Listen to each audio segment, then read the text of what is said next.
Aeon Flux. Most likely you would have seen this show on Instagram or Pinterest or any other thing that you use to find new content.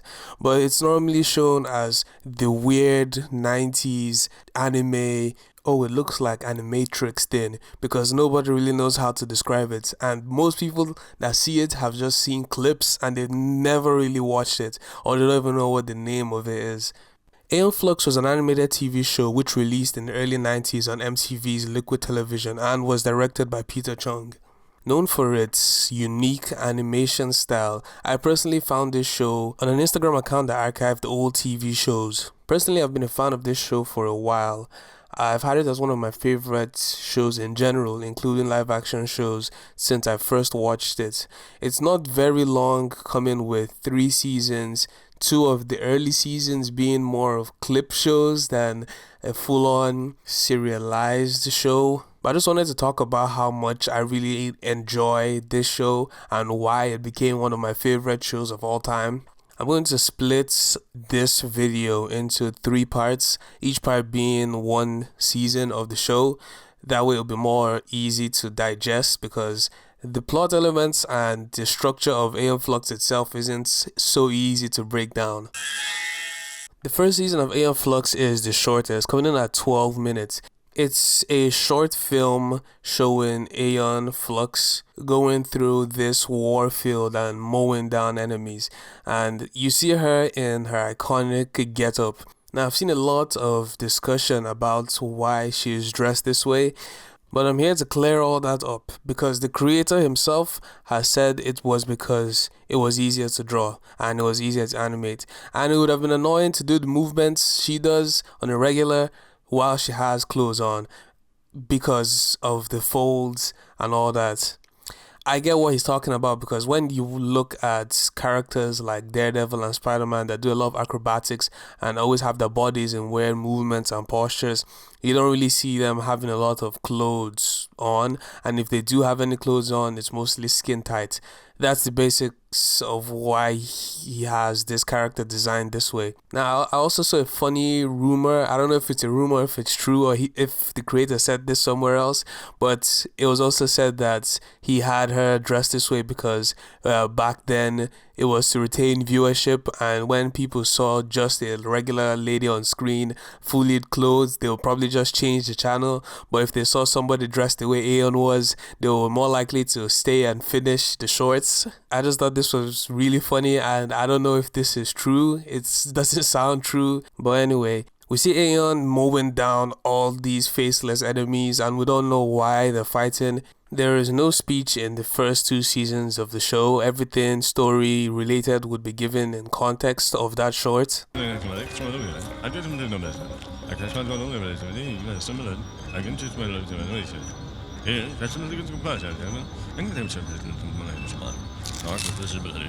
From the context given, we see she's probably sent to this place to assassinate someone. And with all the clips I've shown up to this point, you've probably noticed the way Aeon moves and how it's very weird. It's not really how a regular person would move. I really like this because it's so expressive and it's very eye-catching because you don't regularly see Western animation really having characters move in this way. That's why a lot of people find this show to be weird. It's because of this animation style. In this short, I also really enjoy the mix of humor and darker elements because in this scene we see there's someone dying in this huge pool of blood, but as the camera pans you watch the janitor is just staring at the blood being like, oh brother. But in this first short we see a pattern that's really props up in every other short we see from this point on, where it's Aeon sent on a mission. She does something to either mess up the mission or get encountered by some interference between her and the mission itself, and most likely she fails the mission by a dumb mistake, and that's the pattern a lot of the shorts take after this first film. We also see the reoccurrence of this character. His name is Trevor Goodchild. Later on, him and Aeon Flux have a relationship similar to Batman and Joker's if it was mixed in with Batman and Catwoman's. That's the best way I could describe it. I've been really love Batman comics. But that's also where a lot of the sexual tension and energy from Aeon Flux is directed into. No apparent bodily orifices anywhere. Well, how the hell do they do it? It certainly would be worth finding out. I guess one would have to be inventive. Season 2 is a collection of 5 shorts, each one Aeon Flux dies in. The show hadn't gotten to a point of being serialized, so each one of these shorts aren't connected to the other. They're all individual stories being told. Two of my favorite shorts being Gravity and Tide. Gravity has a similar premise to the first film where Aeon Flux is sent on another mission where she messes up and she falls from this plane. And the rest of the shorts is just what happens during this fall and what she sees. And whatever she's witnessing, we never see the end of because it ends very ambiguously, where they're pulling something off of this cliff, and it keeps getting to the point where it's like, oh, we gonna see it? Do we see it now? And then she gets hung by the grappling hook she tries to save herself with. A lot of the shorts end this way where you don't really know what the goal of anything was, but you're just there to enjoy the ride. Tide follows a similar pattern to Gravity where we don't really know what the goal of anything that's happening is. We see Aeon Flux driven to do something and she drops this key while she's fighting off all these guards. The structure of this short is very repetitive, where she gets the key and she doesn't have the tab for the key, so she doesn't know what door the key opens, and she has to go to each floor on this space they're in to open each door to see which one the key opens up. And in the meantime, there's this like ticking clock element where it's like a crane thing going down into this hole and it can't line up, so she has to reset it to everything. It feels a lot like a game level, and maybe that's why I really enjoy it. Along with that, we also get like this horny element to it where it's Trevor and this other agent just having like an affair behind Aeon's back, and she like keeps trying to hide it from Aeon every time she leaves and comes back. But of course, we get to the point when Aeon has to die, and the rest of the short is us discovering what she was looking for. We don't know what it's used for yet, and whoever finds it doesn't know what it's used for either, so they abandon it, go to try to stop the ticking clock element, and then we find out that what she had abandoned was what they needed to save the base from sinking, and that's how it ends. We don't really know why anybody was here in the first place or what the goal was to accomplish, except for not to sink the base and I guess to stop Trevor, but it's still an enjoyable short. We don't need any of that to enjoy this, and that's why I enjoy about Aeon Flux. I enjoy things that make no sense, if that makes sense to you. Season 3 has a lot longer episodes than the first 2 seasons. We also finally get a serialized plotline and voice acting. You're skating the edge. I am the edge. I'm only going to talk about 2 episodes in season 3 because I really want everybody else to watch the show. Episode 3, Thanatophobia. I don't know if I said that correctly, but this episode is structured around the idea of satirizing the concept of a wall dividing 2 countries. The episode doesn't explicitly follow Aeon Flux, but actually follows a couple trying to escape the country that they are in.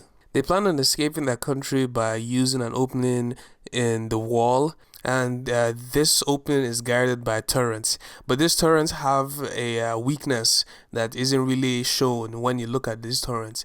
If you backflip, they can't hit you. The backflip technique only works 50% of the time.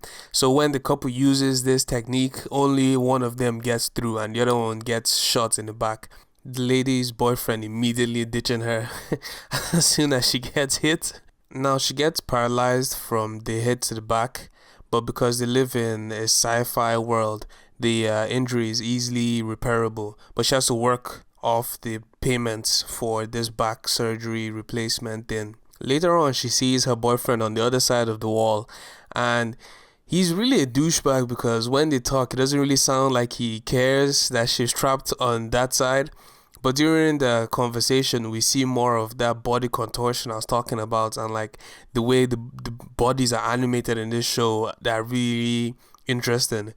We get to see more of the other side of the wall when we see how well acquainted the boyfriend has become with Aeon Flux, and this sexual relationship is mirrored by Trevor and his girlfriend.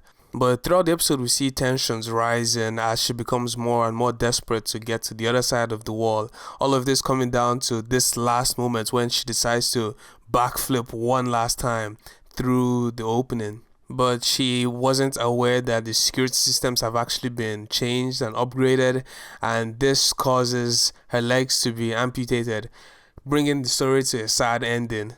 This was one of my favorite episodes because if you know me, you will know I really like love stories and sci-fi. So getting that mix, that perfect mix in this episode where each one affects the other, and we get this whole political landscape with the world building mixed with a romance and sci-fi, it's a perfect blend. The next episode I want to talk about is episode 8, Ether Drift Theory. This is another sci-fi heavy episode with, you won't believe it, another love story. Aeon and the partner are on their way to rescue partner's lover from this place called the Habitat. It's described as a place where Trevor keeps his human or biological experiments, and it's a zoo surrounded by this juice of suspension. So if you manage to escape this zoo, you would just be frozen outside. If you wouldn't be able to infiltrate either without knowledge of needing a spaceship or a way of transporting in without being exposed to this purple goo. On arrival, we see Aeon make another mistake, which doesn't bode well for the mission. This mistake slowly snowballing throughout the episode, making things worse and worse. We then get a view of partner's lover showing this machine that he has that can neutralize the space goo. We at the same time also see that he's sick and dying, making this episode already have its tragic lovers ending just laid out. But we also see for the first time a fully clothed mission suit Aeon Flux. This is one of my more favorite looks from Aeon Flux, and I really wish we got more episodes with her dressed like this, but I'm pretty sure this was the only one we got this model style in. Trevor arrives at the Habitat with a special grade tax dollar built piece of machine there to just whoop ass and eat bubblegum, and let's see what it can do. Because of events outside of the already snowballing thing from the beginning of the episode, everybody gets cornered into their separate areas, with the two lovers held up together and Trevor and Aeon Flux also held up together. While Trevor and Aeon are stuck in this room, their tensions rise and there is a standstill.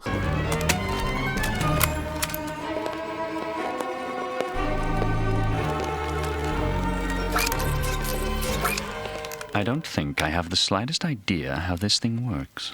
Look, Aeon. This whole thing ending with the lovers stumbling upon them with just the worst luck ever, which this whole episode is one giant snowball of just misfortune. Aeon manages to escape from Trevor, where another unfortunate thing happens, where the two snowballs come together to form a massive snowball, which creates the final climax of the episode. This green gas thing is created and it eats metal and material and it kills people. So it's just a death gas or a gas of disintegration that is spreading throughout the Habitat. While it spreads, the Habitat is of course covered by this purple space goo thing. So it also introduces the goo into the thing. So if you get, it's like a lose-lose situation, and it creates a ticking clock element for the rest of the episode that's very suspenseful. And it's Aeon Flux and the lovers and Trevor trying to escape before they die, I guess. With things not working out, where the machine needs a key and the guy left the key in his room, with Aeon having to leave to get the key and them leaving the area where Aeon was supposed to meet them, and Aeon getting the key and getting back there, and then them waiting for Aeon Flux, and then the lover dying, and them deciding to just abandon ship and just get out of the habitat and leaving Aeon Flux there. And Aeon Flux tried to grab the neutralization machine and missing it last minute, and then leaving, and then try to survive, and then everything just going to shit, and then her being trapped. But I really like this final scene where you see the machine and the key just slightly miss each other right in front of Aeon's eyes, and it's like the last like slap to the face. I'll tell you now, watching this episode is one of the most suspenseful things I've ever seen. Every time I see it, I feel like I am like watching it for the first time all over again. I keep thinking there's going to be like an alternative ending, but always ends the same. Really good.